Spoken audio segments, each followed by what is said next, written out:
Let's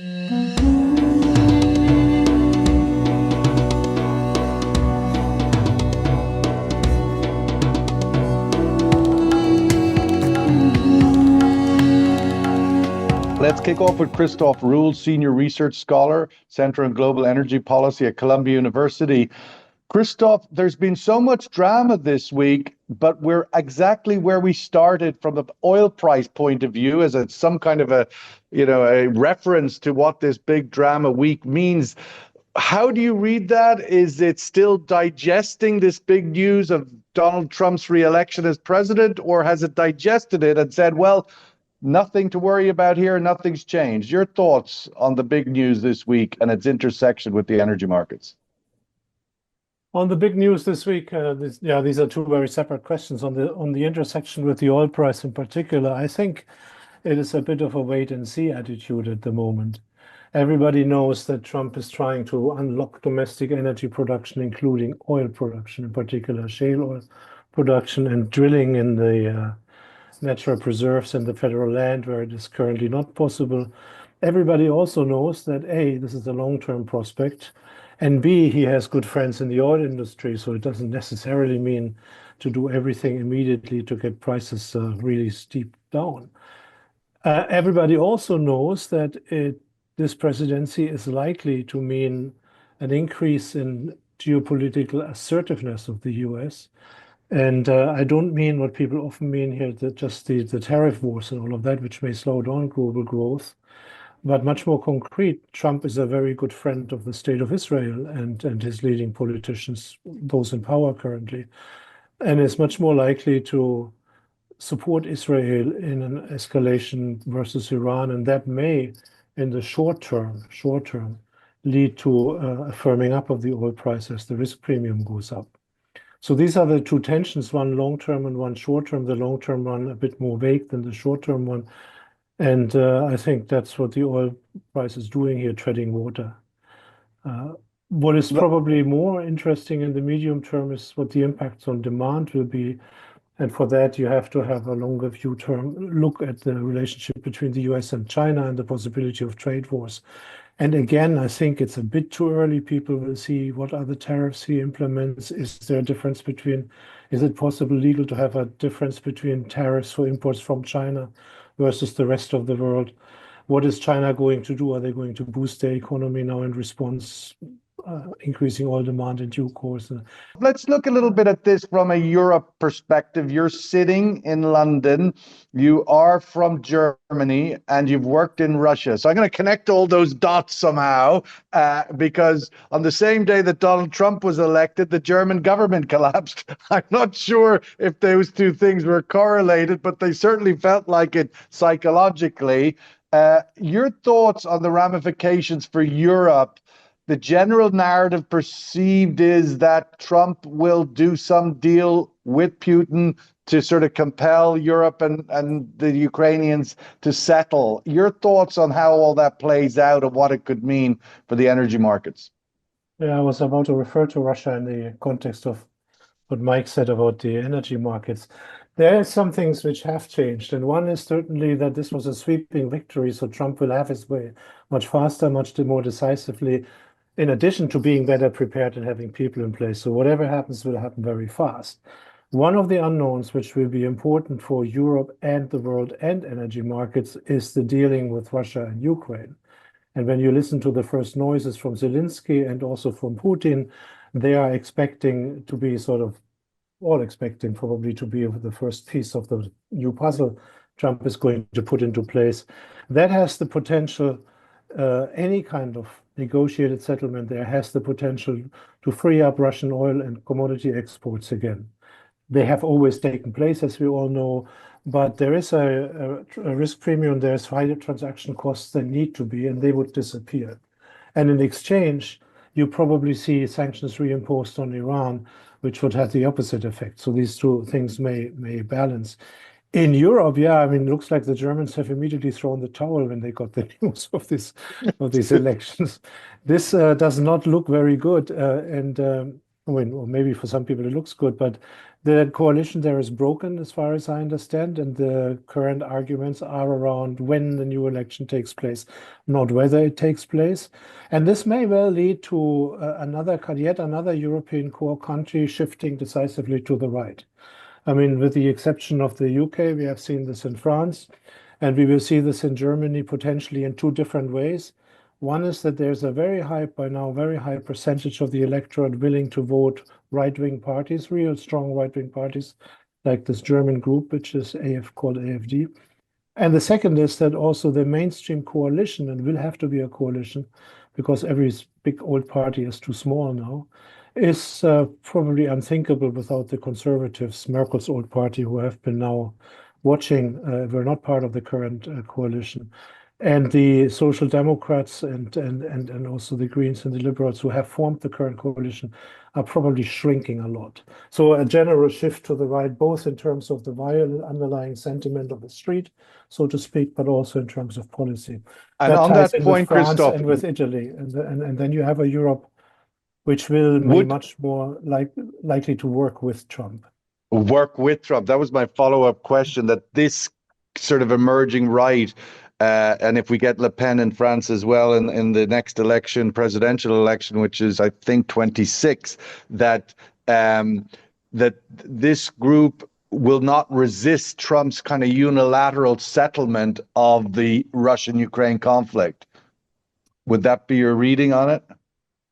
They're less likely to resent it than those parties on the left. Although the mixed picture is really blurred because you have Russian friends and Russian enemies and seemingly cutting across the. But what right-wing governments generally do is they put a higher premium on economic policy and in getting the financial flows right. And for that, you need Russia. You cannot just ignore, this giant, the biggest exporter of all commodities on the planet. And Trump certainly is coming from that economic viewpoint that you reward strength and that this is playing to your advantage. And most of the European centrist or rightist parties would follow suit there. Christof, one of the things that OPEC Plus can't really postpone, and I welcome your views on this. I mean, they postponed the 8 countries that are making these extra 2.2 million barrel a day cuts. That's been postponed now from October 1st to December 1st and now to January 1st. And what kicks off in January 1st, Christof, is the UAE's increased quota. They have solicited and secured the right to produce more oil within their quota. Your thoughts on that being postponed in this sort of postponed sort of framework, or what is your view on the UAE moving forward with that? I think there is a fault line waiting to be addressed again, and it has been for a number of years. I am not sure I think it's still true that in percentage terms, the UAE is actually having the largest cuts of all the major producers, measured by their new total capacity. And they are keen, of course, to fix that in the short term. They also have announced further increases in their capacity. I think what looms there in the background are two very tricky questions for OPEC and OPEC Plus. One is sort of medium term, which is what we are observing now, this constant postponement of rolling back the promised cuts. And so just in a way, just leads deeper into a corner from where it seems to be very hard to escape because as Mike, I share his view, and that we have in the fourth quarter 24 and through the year 25 most likely an excess supply situation. So the longer you postpone the reckoning, the heavier the price decline will follow once it happens. Plus, you have still a discipline problem with countries like Iraq and so on, which hasn't been solved. That's the medium-term political problem, which I don't see being addressed, nor would I know how to exactly rectify it. Then there is a long-term problem here, for which this one is in a way a harbinger of things to come. And the long-term problem is, if we do have peak oil, or if oil demand is plateauing, and we have said this many times here, then we will enter a world in which the low-cost producer is king, and in which you have severe price competition potentially, because everybody who wants to just, in a shrinking market, who wants to keep his export volumes in absolute terms constant, needs to increase his market share by definition. Market goes down, the same 10 barrels you sell are a larger market share than before. And how do you do that? You undercut the price of your neighbor, and that will put low-cost producers in an advantageous position volume-wise, but the market as a whole looks like coming under severe price pressure, and it will be very hard for any kind of organization which tries to negotiate a price for the market, let's call it that way. It'll be very hard to do that. And that is, I think, the deeper reasoning why we are seeing the UAE and others to expand capacity. They're preparing for that point in time. Now, OPEC's research department says, oh, that's not going to come before 2040. The number of voices who joined the chorus saying it's likely to be this decade is increasing, and I think for very good reasons. So I think it's very likely that before 2030, that for once the IEA has it right here, that before 2030 we see not a peak in the sense of a very steep fall, but at least a plateau, and then price pressure on the oil market and pressure on OPEC Plus as an organization, which will be of the same nature of what we have right now, but just much more severe. Just picking up on that, of course, we've had that Fed out with their quarter basis point cut, 25 basis point cut this week, and some that I'm not going to resign language by Powell. Your outlook, Christof, for the monetary policy making, regardless of the political backdrop, is there a pathway here for a more robust cuts, or how do you see the monetary policy playing out? Well, first of all, I need to sort of, for a second, put on the economist's hat. When you talk about the costs of credit or when you talk about the price of money and so, it's very important to distinguish these nominal variables from real costs and real prices. In other words, an interest rate of 5% is something very different in inflation rate when inflation runs at 7% than when inflation runs at 0. And if you take into account of that, then you get a real interest rate adjusted for inflation. Then we are not in a really high real interest rate environment yet. And that explains why there is considerable leeway either way at the moment. But for the impact going forward, I think this is an interesting thing. Start with a look at what people usually say why Trump had this sweeping victory. Then they say because people voted for an agenda, not despite the person, so to speak. And the agenda was immigration, economics, and for lack of a better word, geopolitics. And most would emphasize the economic part of that. And when they say that, what they really mean and what they say is it was because the American people were tired of inflation and were tired of seeing in the last few years prices going up by 20% and all of that. That might be true, but the only explanation for this having such a profound effect at a time when wages rose by the same or more is that there's income distribution has been completely out of whack over the last few years. We are back in the 30s for a number of years now, as far as the distribution of income and of wealth in the society is concerned. So there's a What do you mean the 30s?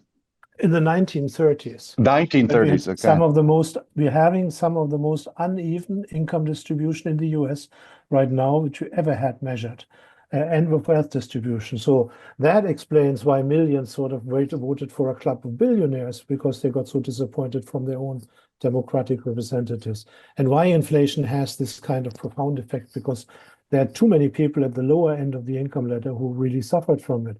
Now, going forward, it seems to me that Trump, by nature, will be an easy money guy. He will need to have money for his expenditures and so on. He will sooner or later run into conflict with the Fed president if this Fed chairman is more conservative. And Trump would not be the first right-wing politician who sort of blows through the budget very quickly.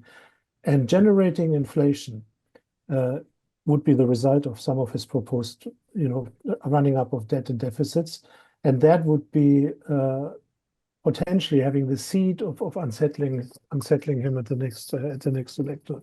So there's a really interesting one to watch, and I don't think that the awareness of those potential consequences of some of the proposed policies which we are seeing now is particularly high in Republican circles, or that he and his advisors really want to hear about that. So that's one to watch. And it starts right now. It's not a matter of inflation going down to 0 and then Trump taking office, inflation going back up. It starts right now with the question of whether inflation rates continue to tick down as nicely as they have over the last 6 months.